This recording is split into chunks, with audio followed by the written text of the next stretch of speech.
You stand in front of room 322. Listening hard, you cannot hear anything beyond it.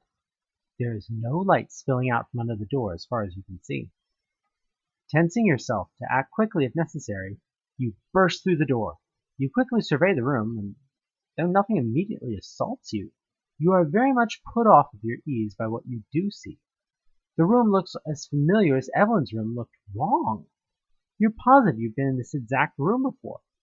In fact, it is room 321.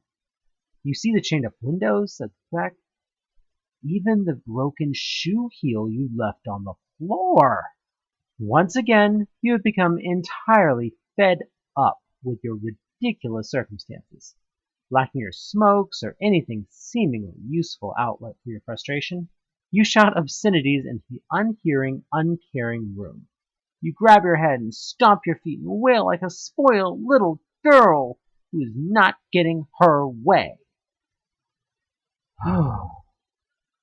As your tantrum winds down and plays itself out, you take a few deep, gasping breaths, trying to regain your composure. Flipping your shit is not going to be a successful strategy in this place. You need to take a different tactic here. You have a hunch that you know now what to do with the crossed out rooms in the map. You leave room 322 and head next door to room 320 to test your hypothesis. You peer into room 320. Despite all common sense, it appears to be the room you just left, room 321. Green beds, chained up windows, broken shoe heel sitting there, mocking you on the floor. What the hell? The hotel is clearly screwing with you, so you decide to screw with it right back. Your first idea is to use the bedsheets as rope, but you have a simpler solution.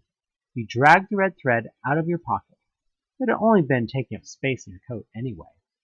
You tie the end of the thread to the mirror between the beds.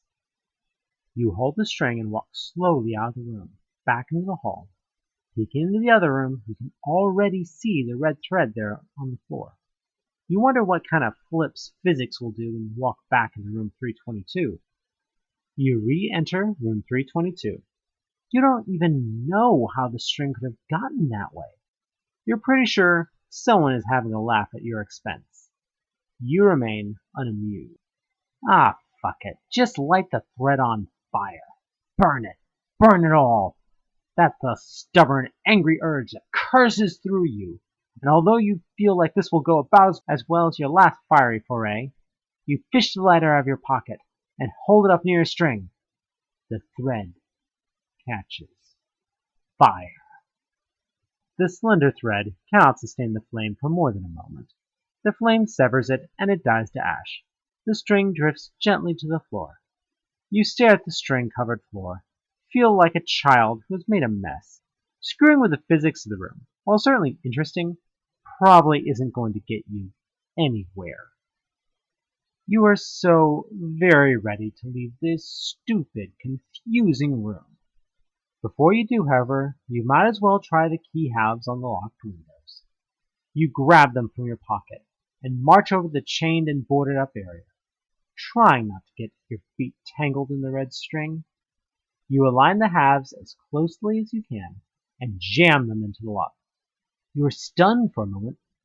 They fit! Without you even turning the key in the lock, you hear a click. What seemed to be merely haphazard boards and chains turns out to be some elaborate mechanism.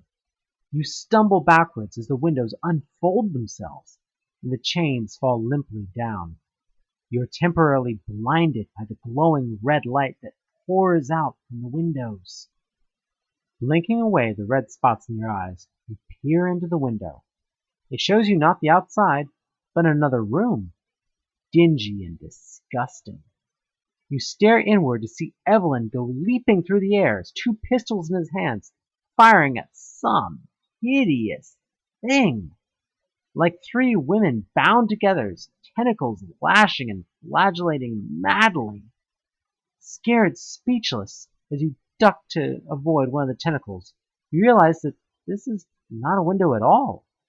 On the other side of the glass, your reflection ducks as you do. It's a mirror. reflecting some mockery of the room that you are in. Your mind full of panic. You think that it reminds you of the way Evelyn's room was originally versus when you re-enter it by yourself. All bars and concrete, stains. As you watch Evelyn hit the floor and fire again from a crouch, you are seized by a sudden notion. This mirror, maybe it's a portal to this place. This alternate hotel where Evelyn is. Maybe you can use it to get to him. Help him. Get one of his guns? You feel that this is right. Jefferson Airplane's White Rabbit starts playing in your head as you reach your hand out tentatively to the glass. Wincing, you take a final breath and go for it, shoving your hand up against the mirror. The mirror rebuffs you with stubborn solidness.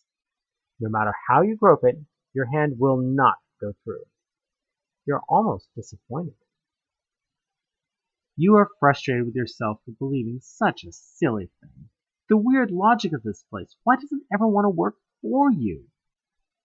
You watch Evelyn locked in combat with the monster. He turns to face you. You bang on the mirror and call his name. But if he sees you, he doesn't acknowledge you, and turns right back to the lady beast to avoid her tentacles. You don't think he can hear you. Come to think of it, you can't hear his gunshots. You only know he's firing with the flash of the muzzle and the monster twitching in pain. You become quickly fed up with your impotent screaming and banging. If this looking glass won't let you in the Alice way, well, maybe you'll have to make your own door. You take your pipe out, step back. You swing wildly, covering your eyes to shield them from flying glass. You hear the mirror break. When you open your eyes to look, there's no way through the mirror. In the remaining glass, you can still see the other room, but behind the broken shards is just plain wood.